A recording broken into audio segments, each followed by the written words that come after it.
بەناوی خوای بەخشندە و میرەبان خۆشەویستان و ئازیزان لە هەر جێگایەکان سڵاو و ڕەحمەتی خوای گەورەتان لێبێت. خۆشحاڵ و شادومانی ئینجارێکی دیکەش لە پرۆگرامی مایکی پەیام بە خزمەتی ئێوەی ئازیز و خۆشەویست شاد دەبینەوە. ئەمجارە باسی کەسایەتیەکی گەورەی مێژوو دەکەین، باسی کەسایەتیەکی گەورەی کورد دەکەین کە هەم کورد هەم غەیری کوردیش شانازی بەم کەڵە پیاوە دەکات، ئەویش سلاحەدینی ئەیوبیە. بابزانم هاوڵاتیان بەگشتی ئەو خوێنەرانەی کە دێن بۆ پێشەنگەی کتێب دەربارەی سلاحەدینی ئەیوبی چی دەڵێن، چۆن لەسەر ژیانی ئەو خوێندوویەتیانەوە و چیان گوێ بیست بووە، یعنی چیان گوێ لێ بووە لەسەر سلاحەدینی ئەیوبی. من قسەیان لەگەڵ دەکەم، ئێوەش لەگەڵمان نابن، بیسەر و بینەرمان بن، لەگەڵمان نابن.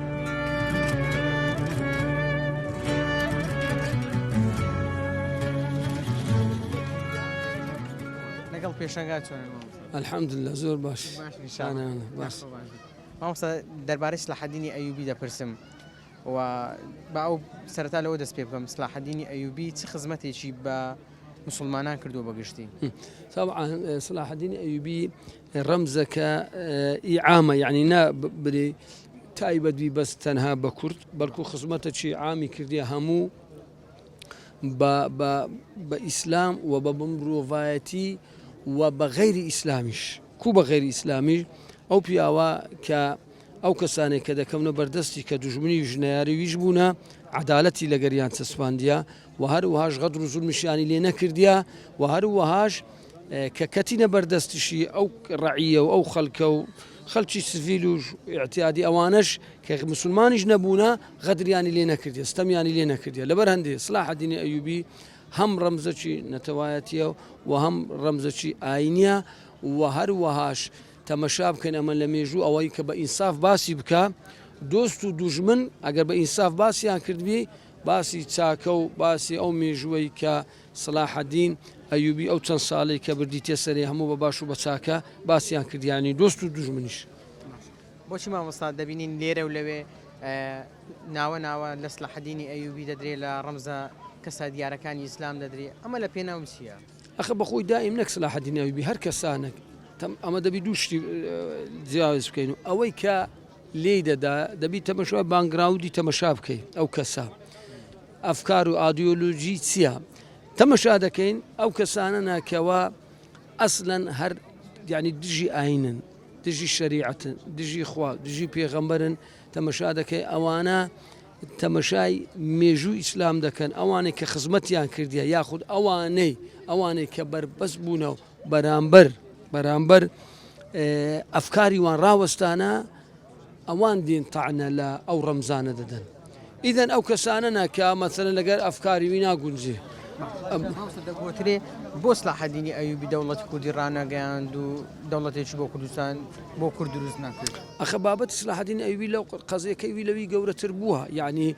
تو ناکری کابرایەک بی تورک لەگەری بووە، فارس لەگەری بووە، کورد لەگەری بووە، عەرەب لەگەری بووە، قەزیەکەی وی فراوانتر بووە. ئەگەر تەنها لە بۆ یەک قەومیەت لە بۆ یەک نەتەوەی بیکردبایە تەنها ناوەکەی وەکو ئێستا نەدەما هەنجی حەسر دەبوو لە نەتەوەیەک و قەومیەتێک. ئێستا ئەو صلاح الدین ئەیوبە کە عەجەم و عەرەب و کورد و هەموو دنیا شانازی پێوە دەکەن ئەوانەی کە منصفن ئەوە سەبەبەکەی ئەوە بوو لە بۆ عامەتەن بووە. رب العالمين دفرين ببيغمبري صلى الله عليه وسلم وما أرسلناك إلا رحمة للعالمين. إنساني مسلمان يجي رحمة ولا بو حمو عالم لبرهندي ولا بو حمو عالمي كرديها نكر لبو أني إسلامي بيروز تنها لبرهندي أو راستك كرد بوا بلام قضية كي ويزور جورة تربوا ولا جرويش أو يشهر كرد بوا وإستاج لبرهندي كرد شانازي بيدك لهم دنيا أما كدتسين دار ويولاد زور زار بيدر أنتم أحفاد صلاح الدين أيوبي أما قرزاري صلاح الدين أيوبي أوانه بلام بداخل وش مشاهدة كين كسانك أمام مشكلة أو كسانك طعنا لصلاح الدين أيوبي دمن كسانك غير كرد بلام كسانك أنا كالأخو مانشن أو طعنا لصلاح الدين أيوبي دمن يعني أو رمزي بشينن بلام هركسك أجر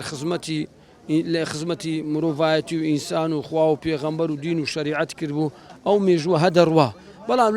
لا أو بابتان الشر دبي وش سنية دسنا مزبط لي تاريخ. عليكم السلام ورحمة الله وبركاته. أستاذ دبرسم صلاح الدين أيوبي خزمتي شي بملتي كرد كردوا. خوي سلطان صلاح الدين رحمة خوای لێبێ دیارە خزمەتشی بە هەموو ئومەتی ئیسلامی کردیا بەڵام سمبولەک و ناونیشانێکی جوانی کورد بووە لەو خزمەتەی کە بە ئومەتی ئیسلامی کردیتی نەک هەر ئومەتی ئیسلامی بۆ هەموو کۆمەڵگەی مرۆڤایەتی یعنی ئەوانەی کە باسی صلاح الدین و چاچی صلاح الدین و کەڵەپیاوی صلاح الدین دەکەن ئەوەی کە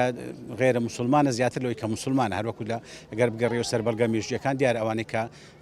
نەوە مەسەلەن کە دوژمنی بووینە کە لایەنگیری نەبووینە ئەوان زیاتر باس صلاح دەکەن صلاح الدین 200 ساڵ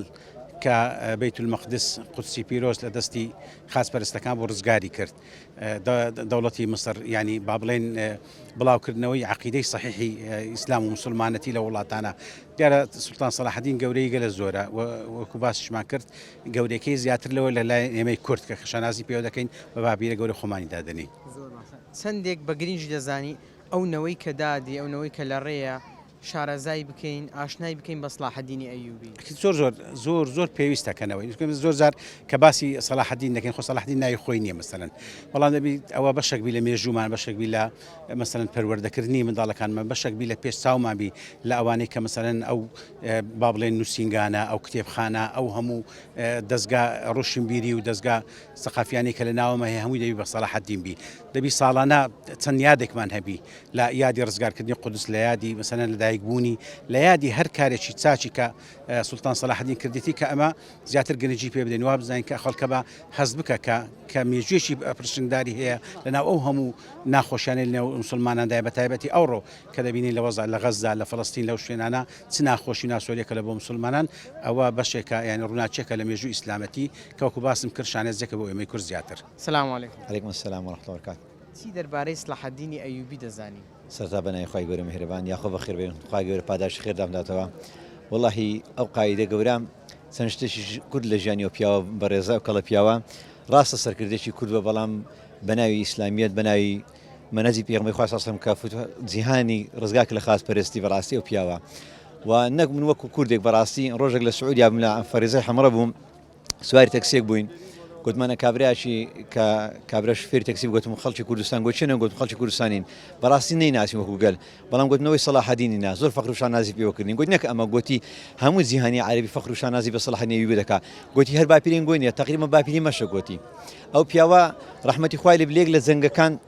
کە ئافرەتە کاتە لای ئافرەتش خاچپەرست بوو گوتی مندارەکەم بزر بە لێون بووە صلاح الدین ئەیوبی هەستا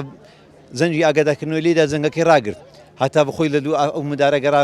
بە باوشی ئەو ئافرەتە شاد کردەوە یەک لە نمونەکان نمونەشتی صلاح الدین ئەیوبی لە ناو جەنگاوەرەکان دانیشت بوو ڕەحمەتی خوای لێ بیتن کەم جەنگاوەرەکان بە سەراتش خۆشیان جێڕاوە پێکردنەوە کابرا پێ نەکردنی بزەرشی نەکرد گوتیان لۆ پێ ناکەن ئەی سەرکردا گوت بە تۆ کارێک پێ بکەنم کە ئەقسا لە بندستی مشریکانە لە بندستی خاچپەرستانە گوتی کو بزلی و خێندە بکەوتە سەلیوانم کە قسە ڕزگار نەکرێت دەست مسلمانە لە دەست مشریکان کەسی ئستاکەش هەزاران خەڵک لە دەرکوژری هەزاران خەڵک دەبتە قوربانی لە پێناوما لە پێناو ئەو ئیسلامە هەزاران منداڵ زیندە بەچاڵ دەکرێتن بەوەی زانیوە بەڵام کەسی خەڵکانێک لە دیاری پێ دەکەنی ئاخیش بوونە هەڵناکێشرێتن صلاح الدین ئەیوبی کە مندار بوو زۆر ڕەحمەتی خوا لێ بی تەمەنی 8 ساڵان 9 ساڵان و باوکی کە دیتی لەناو خەڵک یاری دەکرد گسکە بوو بەرزێک تۆ لەسەر سەری خۆی دانە بە عاری دادا گوتی کوڕم ئەم نەتونەوەی نهێناتی دنیاە ئەم لۆی نهێناتی دنیای قودس ڕزگار بکەین مسلمانان لە هەمەتی ڕزگار بکەین سەرکردێکی کورد بوو بەڵام بەناوی کوردایەتی شۆڕشی نەکرد بەناوی ئیسلامیەت شۆڕشی کرد فەرقی نەکرد لە بینی عارەب و عەجەم هەموو لە ژێر باڵی حەساب بوونەوە هەتا ئەو سەرکردە بوو جیهانی ئیسلامی لە ژێر باڵی حەسابە بوو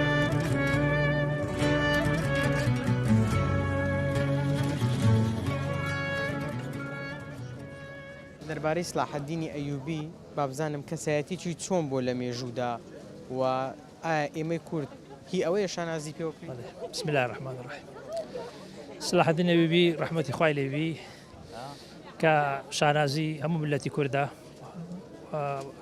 هەموو ملەتانی مسلمان شانازی پێوە دەکەن لەبەرەوەی 9 قەرن پێش ئێستا کە توانی قودس ڕزگار بکە لەگەر ئەو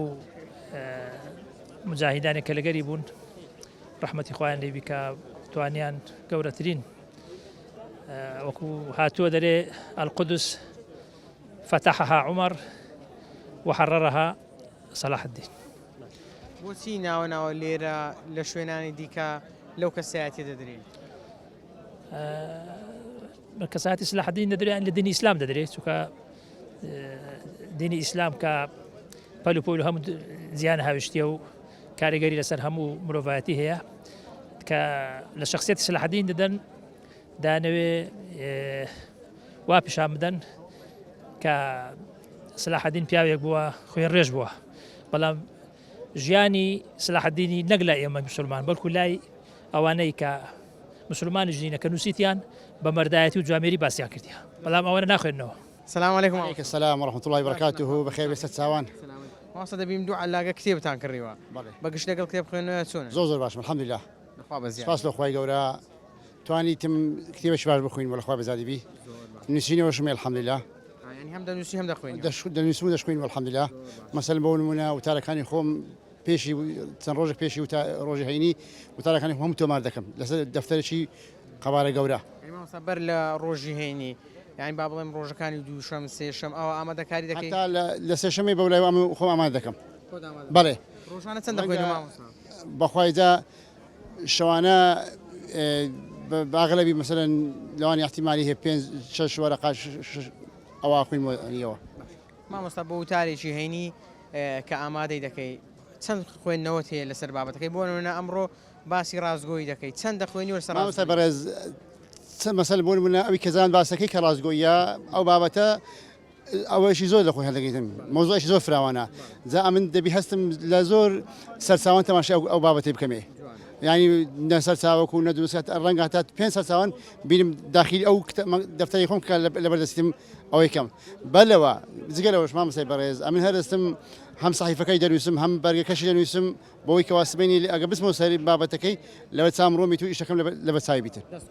مامۆستا باسی سەلاحەدینی ئەیوبی دەکەین کەسایەتیەکی چۆن بووە؟ هزار ڕەحمەت لە گۆڕی بی یا ڕەبی خوای پەروەردیگار قەبرەکەی بکاتە پڕک بکات لە نور خوای پەروەردیگار بەڕاستی پیاوێکی کەڵی کورد بوو یا ڕەبی خوای پەروەردیگار عەفوی بکات. ئێمە شانازی پێوە دەکەین ئێمە نەوەی ئەو سەلاحەدینینە ئێمە بەویەوە ناسەی مامۆستای بەڕێز ئێمە هەمومان قەرداری ئەو پیاوە مەزلوم بەڕێزەینە شانازی پێوە دەکەن لەبەرەوەی کورد بووە لەبەرەوەی ئێوە کورد ئێمەی بە کورد ناسن لەبەرەوەی ئەو مامۆستا و چاوساغ و ڕابەری ئێمە بۆ ئەو مامۆستا بەڕێزە چی بۆ کورد کردووە چی بۆ کوردستان؟ لەبەرەوەی یەکەم یەک شتی کە کرد بێتن ئەوەیە کە قودسی ئازاد کردووە قیبلەی مسلمانان بۆ شوێنی پێغەمبەران و سەلامی خۆیان لەسەر بێتن ئەو شوێنە بۆ کە وحی پێغەمبەرانی لێ هاتووە لەوێ بۆ پێغەمبەری خوا عەلەیهی السەڵات وەسەلام لەوێ بەرزکرایەوە لە بۆ ئاسمانەکان ئەو شوێنەی ڕزگار لە دەستی جوولەکەی نەفرین لێکراوە ڕەبی خوای پەروەردیگار لە ناویان بە یا ڕەب العالەمین خوای گەورە سەرنگۆمیان بکاتن. ئێستا ئەمە پێویستمان بە سەلاحەدینێکی دیکەیە؟ بەڵێ پێویستمان پێ هەیە خوای پەروەردیگار لە بۆمان بڕخسێنی و لە بۆمان زیندوو بکات ئەو سەلاحەدینە داواکارم لە خوای پەروەردیگار سەلاحەدینێکمان لە بۆ زیندوو بکات بۆی کەوە جارێک کە ئەو قسە ئازاد بکاتەوە. بۆچی ناوە لەو کەسایەتێ دەدرێت خەڵکانێکان لە کوردستان پێمانە لەوی بدرێت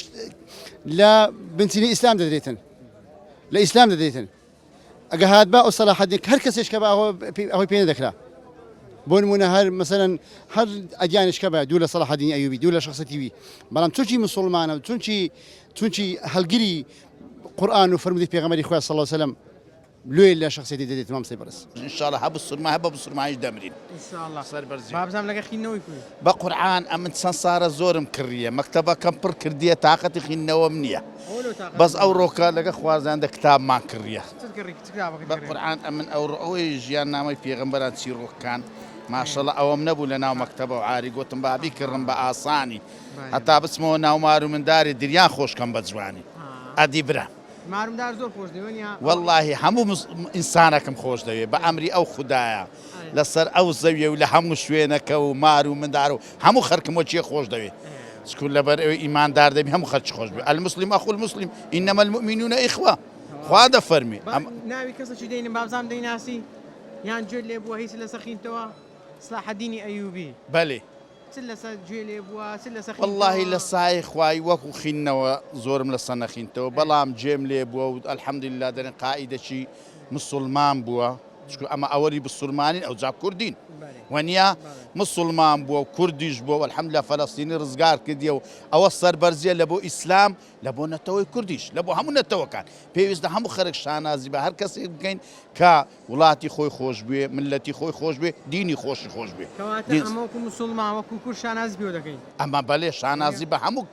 یەکێک دەکەین کە مادام بە ناوی ئیسلام ئەو برێن دژی کوفر شەڕی کردی ئەو بەیت المقدسکە یەکەم قیبلەی مسلمانانی ئازاد کردی دیکو ئێستا هەیە لێرە و لەوێ قسە بەس لە حەدینی دەرێتە آخر زۆر بەداخەوە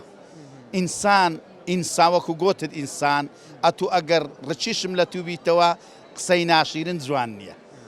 ئەگەر ڕچیشم لێت بیتەوە نابێ قسەی ناشیرن بکەم یان خوانە کەرانە ئەگە غەڵەتە چشت هەیە پێویست ناکە ئەمن دۆرت لە بۆ لێ بدەم شتەچی ناشیرنە هاغوێ ئینسان مسلمان لەگەر یەکدا بنیشی برای عەزیزم ئەو شتە لۆ تو لایق نییە زۆر خۆشەوە نیە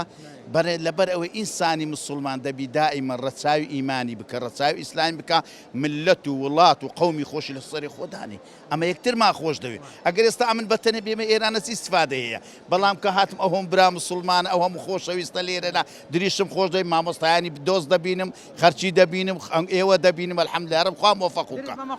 دلم بە هەموو خەرچی خۆش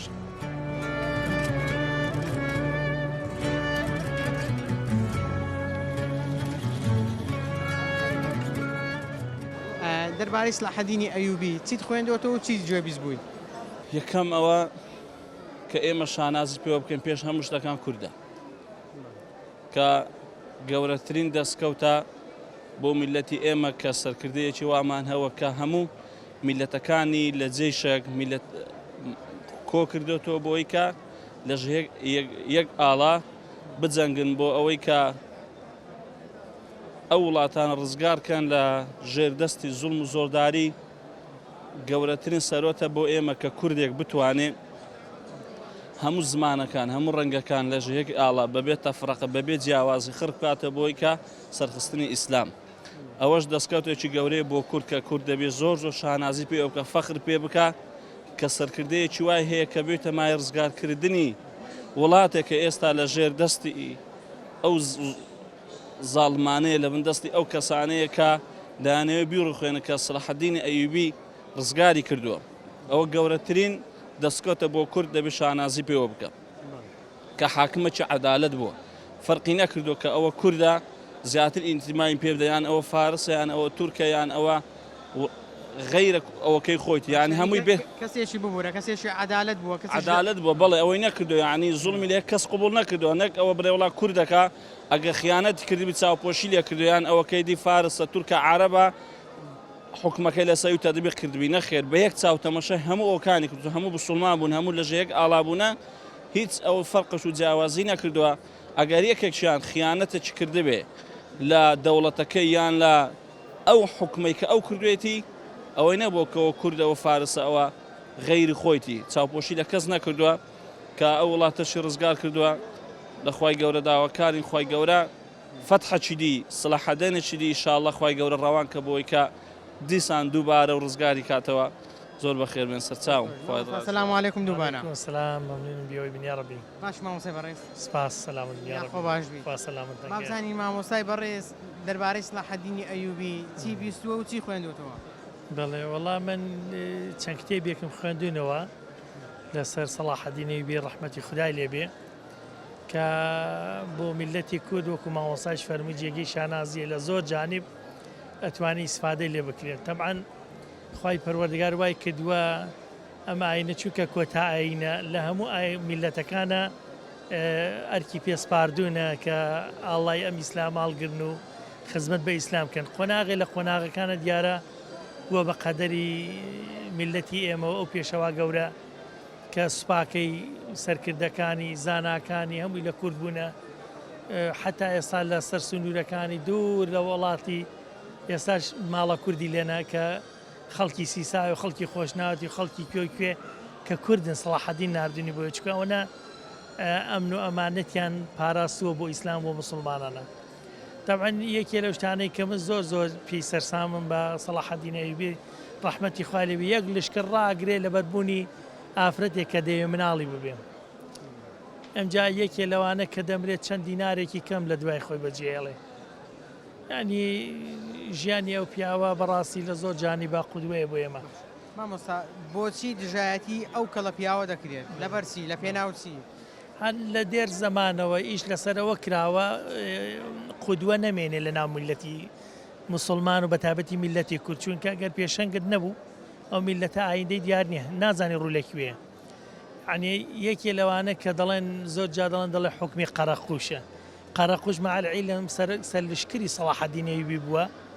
کە دەوڵەتی فاتیمی ڕوخاندووە مەبەستم یعنی ئیش لەسەرەوانە دەکەن یعنی ناشیرنیانەکان لایەنەی ئەو جیلەی ئێستاکەینێ ئەو سەرکردە و پێشەوا گەورانە نەناسن کە خەوی بەوە بینیوە کە قودس ڕزگارکە هێناشێدی کاتێ شەو نەدەنووس تەماشایکردن ویان وەلە خێوەتکە شەویان بێدار کردوێتەوە عیبادەکەن دەی فەرمی چەند زۆر بن بە ئێمە ناوەسن لەبەرەوەی ئێمە شەو بێدارین دڵمان زیندووە و لە خواترسیش سەبەبیەوە بووە و لە خواترسی ئیمانەی کە ئەوان هەیان بووە ڕۆبەڕووی ئەم هەموو خاچپەرست و داگیرکاریە بن ئێستا نانەوێ ئەوانە ئەم پیاوانە لە ناوێ ماڵکەونەوە ئەگەر دیقەتیش بگری وڵاتی ئێمە وڵاتێکە نەزۆگ نییە بەبوونیە و کەسایەتیانە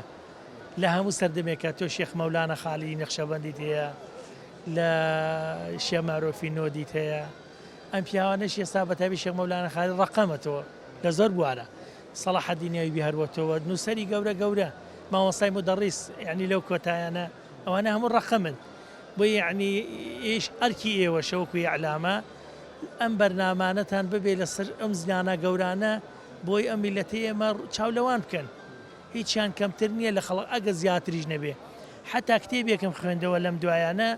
کاتیبێک نووسیوێتی لە ئەمریکا دانیشێ ئەڵێ بۆچی دەوڵەتی عوسمانیەکانە زیاتر عولەمای کوردی دامەزراندووە کردوونی بەکار بەدەست قازیەتی داونێ دەڵێ لەناو هەموو ئومەتانە بەقەدەر ئومەتی کورد زمانیان نەزانی و علوماکانێت 4-5 زمانیان زانیوە چونکە ئەگەر علەمایەکی عەرەبیان داناوە فارسی نەدەزانی ئەگەر یەکێکی تورکیان باشتر عەرەبی ئەوە نەیزانی بەڵێ ئەو زانا کوردەیە 5-6 زمانی زانیوە لە یەک کاتە یعنی بەمەستم یعنی زانانی ئێمە ڕۆڵی زۆر گەورەیان بینیوە کە زاتیکانە بەڵایزان و خۆشەویستان ئەوەی کە بینیتان و بیستان سەرنج و تێڕوانی بەشێ لە وڵاتیانی شاری هەولێر و بەشێک لە سەردانیکەرانی پێشەنگای نێودەوڵەتی کتێب بوو کە دەربارەی سەلاح الدین ئەیوبی ئەوان سەرنج و تێڕوانی خۆیان خستە ڕوو بێگومان سەلاح الدین ئەیوبی لە مێژوودا خزمەتێکی زۆر گەورەی مسلمانانی کردووە و خزمەتێکی گەورەی بە دۆز و نەتەوەی کوردیش کردووە و بۆیە ئێمەی نەوەی کورد ئێمەی کورد دەبێ شانازی بەم کەڵە پیاوە بکەین و هەمیشە و بەردەوام کە ناوی سەلاح الدین هات ئێمە نابێ شەرم بکەینەوە بەڵکو دەبێ سەرمان بڵند بێ و شانازی پێوە بکەین زۆر جاران ئێمە دەچینە شوێنێک لە وڵاتانی دیکە دەڵێن ئێمە نەوەی سەلاح الدینین بێگومان ڕێزی زۆر زیاترمان دەگرن و قەدرمان دەگرن و نابێ ئێمە ڕێ بدەین هیچ کەس و هیچ کەسایەتیەک بێوێ لەم کەڵە پیاوە بدا یان بێوێ لە کەسایەتی ئەم کەسە کەمتر بکاتەوە تا پرۆگرامێکی دیکە بەخوای گەورەتان دەسپێرمە شاد و کامەران بن خواتان لەگەڵ